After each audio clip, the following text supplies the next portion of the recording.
ഞങ്ങൾ ആദ്യത്തെ ഘട്ടം സ്ഥലം എടുത്തു, 3.5 ഏക്കർ സ്ഥലം എടുത്തു. ഇനി അടുത്ത ഒരു സ്ഥലം കൂടി അതിനോടനുബന്ധിച്ച് തന്നെ അതിൻ്റെ നടപടിക്രമങ്ങൾ പൂർത്തിയായി ഉടനെ രജിസ്ട്രേഷൻ നടക്കും. രജിസ്ട്രേഷൻ നടന്നു കഴിഞ്ഞാൽ ഉടൻ തന്നെ അവിടെ തറക്കല്ലിട്ട് അവിടുത്തെ നിർമ്മാണ പ്രവർത്തനങ്ങൾ തുടങ്ങും. ഞാൻ ഒരു കാര്യം ഒന്നും കൂടി പറയുകയാണ്, ഞങ്ങൾ എവിടെയാണ് വൈകിയത്? ഒരു കൊല്ലം എടുത്ത് സർക്കാർ ഇല്ലേ, ഞങ്ങൾ സർക്കാരിൽ നിന്ന് ലീഗ് നേരത്തെ തീരുമാനിച്ചവർ വേറെ അവസാനമായപ്പോൾ അവർ തീരുമാനിച്ച് സ്ഥലം ഏറ്റെടുത്തു. സർക്കാർ ഞങ്ങൾക്ക് സ്ഥലം മേടിക്കാനുള്ള പദ്ധതി ഉണ്ടായിരുന്നില്ല. സർക്കാർ ഞങ്ങൾക്ക് പ്രത്യേകമായ സ്ഥലം തന്ന് ഞങ്ങൾക്ക് 100 വീട് വയ്ക്കാനുള്ള സ്ഥലം തരുമെന്ന് പറഞ്ഞു.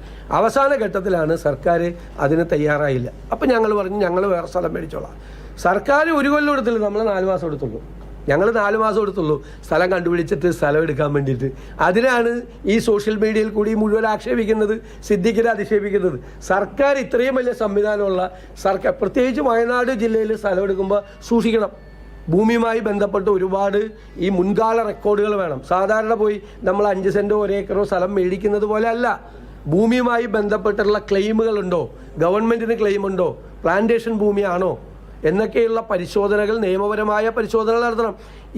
എന്തുകൊണ്ടാണ് നിങ്ങൾ സ്ഥലമെടുക്കാൻ വൈകുന്നത് എന്ന് മുഖ്യമന്ത്രിയോട് ഞാൻ നിയമസഭയിൽ ചോദിച്ചപ്പോൾ മുഖ്യമന്ത്രി എന്നോട് പറഞ്ഞ മറുപടിയാണിത്. എന്തുകൊണ്ട് 1 കൊല്ലം എടുത്തെന്ന്. ഗവൺമെൻറ്റിന് 1 കൊല്ലം എടുക്കാം, കോൺഗ്രസിന് 4 മാസം എടുക്കാൻ പറ്റില്ല. ഞങ്ങൾ വാങ്ങിച്ചു കഴിഞ്ഞു, ഞങ്ങളുടെ സ്ഥലവും നിർമ്മിക്കും. പിന്നെ 100 വീടിൻ്റെ പൈസ കർണാടക ഗവൺമെൻറ് കൊടുത്തല്ലോ. ആര് പറഞ്ഞു? അത് നിങ്ങളുടെ കണക്കാണ്. 20 ലക്ഷം രൂപയ്ക്ക് വീട് വെക്കാൻ വേണ്ടിയിട്ടാണ് 20 പൈസ കൊടുത്തത്. 20 കോടി കൊടുത്തത്. അല്ലല്ല, അത് ഘട്ടം ഉണ്ടാവില്ല. പൈസ കൊടുത്തല്ലോ, അവിടെ അത്രയല്ലേ ആയുള്ളൂ. പൈസ കൊടുത്തല്ലോ.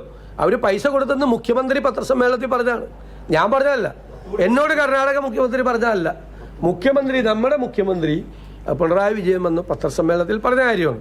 പിന്നെ ലീഗിന്റെ ഇപ്പൊ 50 വീട് പൂർത്തിയായല്ല, ഇപ്പൊ 52 അല്ലേ, 52 വീട് പൂർത്തിയായി. അത് കൈമാറ്റം ചെയ്യപ്പെടാൻ പോവല്ലേ അല്ലേ? അപ്പൊ എത്രയായി?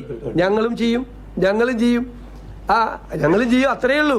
അപ്പൊ ഇതിന് വ്യാപകമായ പ്രചരണത്തിന് സർക്കാർ 1642 കോടി രൂപ മുണ്ടകൈ ചൂരൽമല നിവാസികൾക്ക് സഹായിക്കാൻ വേണ്ടി മേടിച്ച് പൈസ വെച്ചിട്ട് ചികിത്സയ്ക്ക് പോലും കാശ് കൊടുക്കുന്നില്ല. ഒരു റോഡ് പോലും അങ്ങോട്ട് പണിത് കൊടുക്കുന്നില്ല. ഒരു പാലം പോലും അവിടെ പണിയുന്നില്ല. മനസ്സിലായ? ഈ പാവങ്ങളെ ദ്രോഹിക്കുകയാണ്.